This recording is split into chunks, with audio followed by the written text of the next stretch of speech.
ভিনরাজ্যে বাংলা ও বাঙালির উপর অত্যাচার, ভোটার তালিকায় বিশেষ নিবিড় সংশোধন, অপরাজিতা বিল ফেরত পাঠানো সহ একাধিক ইস্যুতে প্রস্তাব আনতে আগামী মাসে বিশেষ অধিবেশন বসছে বিধানসভায়।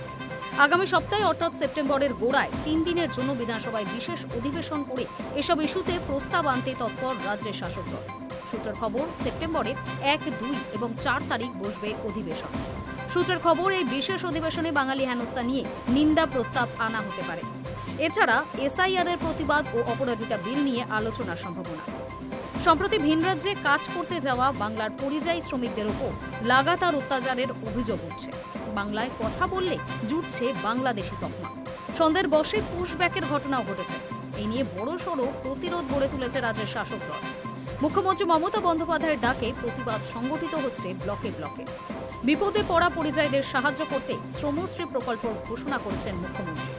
তারা ফিরে এলে 1 বছর পর্যন্ত মাসে 5,000 টাকা করে সাহায্য দেওয়া হবে বলেই জানানো হয়েছে। এই পরিস্থিতিতে বাঙালি হেনস্থা নিয়ে প্রস্তাব এনে আলোচনা করতে চায় রাজ্য সরকার। আলোচনায় অংশ নেবেন তৃণমূল এবং বিজেপির বিধায়করা। সেই উদ্দেশ্যে আগামী সপ্তাহে অর্থাৎ সেপ্টেম্বরের 1 তারিখ থেকে 3 দিনের জন্য বিধানসভায় বিশেষ অধিবেশন বসছে। 1, 2 এবং 4 তারিখ হবে অধিবেশন।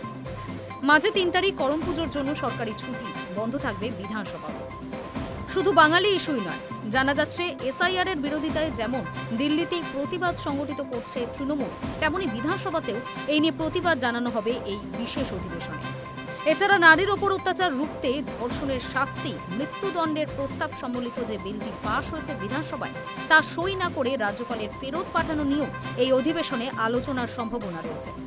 সব মিলিয়ে গুরুত্বপূর্ণ একাধিক ইস্যুতেই পুজোর আগে বিধানসভার এই বিশেষ অধিবেশন। Hi News network.